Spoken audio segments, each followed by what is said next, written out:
ಹುಣಸೂರು ನಗರದ ಡೀಡ್ ಸಂಸ್ಥೆಯ ಆವರಣದಲ್ಲಿ ಸರ್ಕಾರಿ ಆಯುರ್ವೇದ ಕಾಲೇಜು ಮೈಸೂರು ಇವರು 10ನೇ ರಾಷ್ಟ್ರೀಯ ಆಯುರ್ವೇದ ದಿನಾಚರಣೆಯ ಅಂಗವಾಗಿ ಈ ಸಾಲಿನ ಘೋಷವಾಕ್ಯ ಜನರಿಗಾಗಿ ಜಗತ್ತಿಗಾಗಿ ಆಯುರ್ವೇದ. ಇದಕ್ಕೆ ಅನುಗುಣವಾಗಿ ಜನರಿಗೆ ಆರೋಗ್ಯ ತಪಾಸಣೆ, ಉಚಿತ ಔಷಧ ವಿತರಣೆ, ಗಿಡಮೂಲಿಕೆ, ಒಳ್ಳೆಯ ಆರೋಗ್ಯಕ್ಕೆ ಒಳ್ಳೆಯ ಆಹಾರ ಪದ್ಧತಿ, ಯೋಗ, ಧ್ಯಾನದ ಮಹತ್ವ ಕುರಿತು ವಿವರವಾಗಿ ಕಾಲೇಜಿನ ವೈದ್ಯರ ತಂಡ ಮಾಹಿತಿ ನೀಡಿ ಆರೋಗ್ಯ ತಪಾಸಣೆ ಮಾಡಿ ಉಚಿತ ಔಷಧವನ್ನ ನೀಡಿದರು.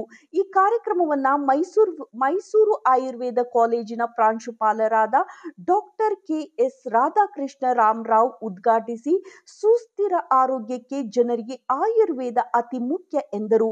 ಮುಂದುವರೆದು ಮಾತನಾಡಿ, ಆದಿವಾಸಿಗಳು ಮತ್ತು ಆಯುರ್ವೇದಕ್ಕೆ ಶತಮಾನಗಳ ಸಂಬಂಧವಿದೆ. ಆದಿವಾಸಿಗಳು ತಮ್ಮ ಗಿಡಮೂಲಿಕೆ ಜ್ಞಾನವನ್ನು ಯುವ ಪೀಳಿಗೆಗೆ ನೀಡಬೇಕು ಎಂದರು. ಮುಖ್ಯ ಅತಿಥಿಗಳಾಗಿ ಆಗಮಿಸಿದ್ದ ಪ್ರೊಫೆಸರ್ ಎಚ್.ಆರ್. ಸಿದ್ದೇಗೌಡ್ರು ಮಾತನಾಡಿ, ಯೋಗ, ಧ್ಯಾನ, ಗುಣಮಟ್ಟದ ಆಹಾರ ಪದ್ಧತಿ, ಪರಂಪರೆಯಿಂದ ಋಷಿ ಮುನಿಗಳಿಂದ ನಮಗೆ ಬಂದಿರುವ ಜ್ಞಾನ. ಆಯುರ್ವೇದ ಕಾಲೇಜಿನವರು ಈ ಜ್ಞಾನವನ್ನು ಶಾಸ್ತ್ರೀಯವಾಗಿ ಯುವ ಜನರಿಗೆ ಕಲಿಸುತ್ತಿದ್ದಾರೆ, ಪರಂಪರೆಯನ್ನ ಉಳಿಸುತ್ತಿದ್ದಾರೆ ಎಂದರು. ತಮ್ಮದೇ ಕುಟುಂಬದ ಉದಾಹರಣೆ ನೀಡಿ ಆಯುರ್ವೇದ ಪ್ರಭಾವ ವಿವರಿಸಿದರು. ಬಾಲಕೃಷ್ಣೇಗೌಡರು, ಮಾಸ್ತಮ್ಮ, ನಾಗಣ್ಣ ಮಾತನಾಡಿದರು. 80 ಜನರಿಗೆ ಆರೋಗ್ಯ ತಪಾಸಣೆ ಮಾಡಿ ಔಷಧಿ ವಿತರಿಸಿದರು. ಯೋಗ, ಪ್ರಾಣಾಯಾಮ ಹೇಳಿಕೊಡಲಾಯಿತು.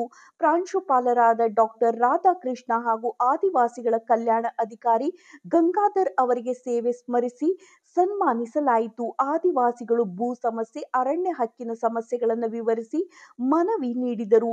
ಸರ್ಕಾರದಿಂದ ವಿಜಯಗಿರಿ ಭೂಮಿಯಲ್ಲಿ ಬಿರ್ಸಾ ಮಂದಿರ ಹಾಗೂ ಗಿಡಮೂಲಿಕೆ ವನ ನಿರ್ಮಾಣಕ್ಕೆ ಮನವಿ ಸಲ್ಲಿಸಿದರು.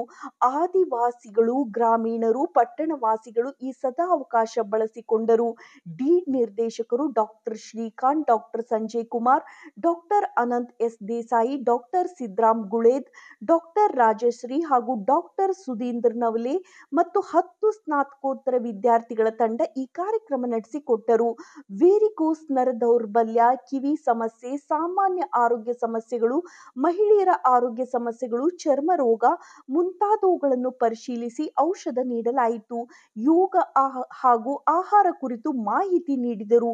ರಕ್ತ ತಪಾಸಣೆ ಮಾಡಲಾಯಿತು. ಎಲ್ಲ ವರ್ಗದ ಜನರು ಒಳಗೊಂಡಿದ್ದರು. ವರದಿ ಶ್ರೀಕಾಂತ್, ಹುಣಸೂರು.